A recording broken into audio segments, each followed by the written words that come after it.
After defeating the mighty Persian Empire, the Greek world stood victorious. They had faced Darius. They had survived Xerxes.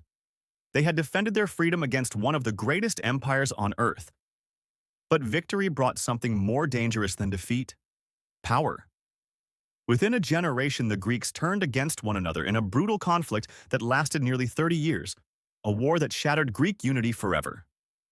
This was the Peloponnesian War, a war between Athens and Sparta, a war between sea power and land power, a war between democracy and oligarchy, and ultimately, a war that left all of Greece weakened, divided, and vulnerable. To understand why the Peloponnesian War happened, we must first understand how different Athens and Sparta really were. Athens was a naval superpower. Its strength was its fleet. Its wealth came from trade. Its political system was democracy. After the Persian Wars, Athens led the Delian League, an alliance meant to protect Greek cities from future Persian attacks. At first, members contributed ships or soldiers, but soon Athens demanded money instead, and Athens controlled that money. Over time, allied cities were no longer free to leave. Athenian troops enforced loyalty. Tribute funded Athenian buildings, ships, and power. What began as an alliance slowly became an empire. Sparta was the opposite of Athens. No democracy, no empire overseas, no love of trade or art. Sparta was a military state. Every Spartan male trained for war from childhood. Their society existed for one purpose: producing the best infantry in Greece.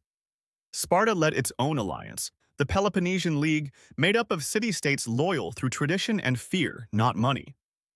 Sparta valued discipline, stability, tradition, and Sparta deeply distrusted Athens. The war did not begin suddenly. Tension built slowly, year after year.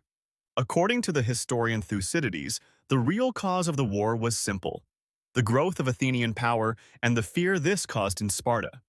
Athens was expanding. Its navy dominated the Aegean. Its empire grew richer every year. Sparta feared that if Athens was not stopped soon, it would become unstoppable.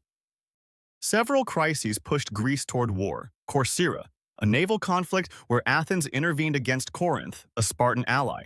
Potidæa, where Athens besieged a rebellious city tied to Sparta. Economic sanctions imposed by Athens against Megara, another Spartan ally. These actions convinced Sparta that Athens was acting aggressively and dishonorably. In 431 BC, Sparta and its allies declared war. The Peloponnesian War had begun. The first phase of the war is called the Archidamian War, named after the Spartan king Archidamus II. Two strategies collide. Both sides knew their strengths and their weaknesses. Spartan strategy: invade Attica every year. Destroy farms and villages. Force Athens to fight on land. Athenian strategy: avoid land battles. Hide behind the long walls. Use the navy to attack Spartan coasts. Rely on trade and empire for supplies. Athens refused to fight Sparta on Sparta's terms. Then disaster struck. In 430 BC, a devastating plague swept through Athens. Crowded behind the city walls, the population suffered terribly. Perhaps 1/3 of Athenians died: soldiers, civilians, and leaders alike. Among the dead was Pericles, Athens' greatest leader. The plague shattered morale and weakened Athens from within. For years, Sparta invaded Attica, Athens raided the coast. Neither side achieved decisive victory. The war dragged on, exhausting both sides. Finally, in 421 BC, both Athens and Sparta agreed to stop fighting. The result was the Peace of Nicias. The peace was fragile. Neither side trusted the other. Allies on both sides ignored the treaty. Small conflicts continued, and in Athens, a new generation of leaders rose. Men who believed Athens could win everything. One man stood above all others: Alcibiades. The Sicilian Expedition. This was the turning point of the entire war. Athens decided to launch a massive expedition against Sicily, targeting the city of Syracuse. Why Sicily? Supporters argued Sicily was rich. Controlling it would give Athens unlimited power. Victory would end the war forever. Opponents warned. Sicily was far away. The campaign was risky. Athens was overextending itself. The people voted for war. The expedition quickly went wrong. Commanders argued. Alcibiades defected to Sparta. Syracuse received Spartan support. After 2 years of fighting, the Athenians were trapped. In 413 BC, the entire Athenian army was destroyed. Thousands were killed or enslaved. Athens lost ships, soldiers, and prestige. It was one of the greatest military disasters in ancient history. Athens would never fully recover. After Sicily, Sparta changed its strategy. Built a navy funded by Persia, occupied Thessalia, cutting off Athenian resources, encouraged rebellions across the Athenian Empire. Persia returned, not with armies, but with gold. Their goal was simple: let Greeks destroy Greeks. Despite everything, Athens refused to surrender. They built new ships, won surprising naval victories, overthrew democracy briefly, then restored it, but resources were running out.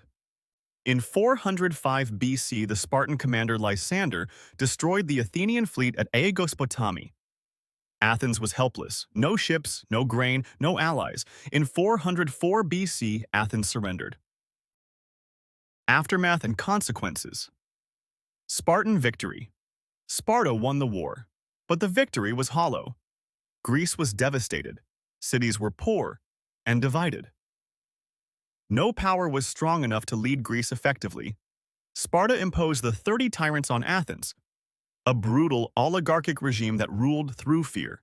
Even Sparta's allies soon turned against it. The Peloponnesian War had lasting consequences. Greek unity was destroyed. Democracy was weakened. Trust between city-states vanished. Constant warfare became the norm. Most importantly, Greece was exhausted. Decades later, a new power rose in the north: Macedon. Under Philip II, Macedon conquered the divided Greek city-states. His son, Alexander the Great, would later conquer the Persian Empire itself. Ironically, Greece defeated Persia, then destroyed itself, and was finally ruled by Macedonia.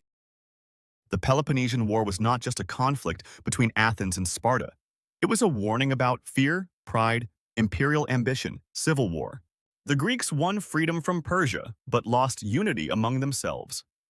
As Thucydides wrote, this war showed how human nature behaves when power is at stake, and its lesson still echoes today. Thank you for tuning in. Subscribe now to discover more about the people and moments that changed the course of civilization.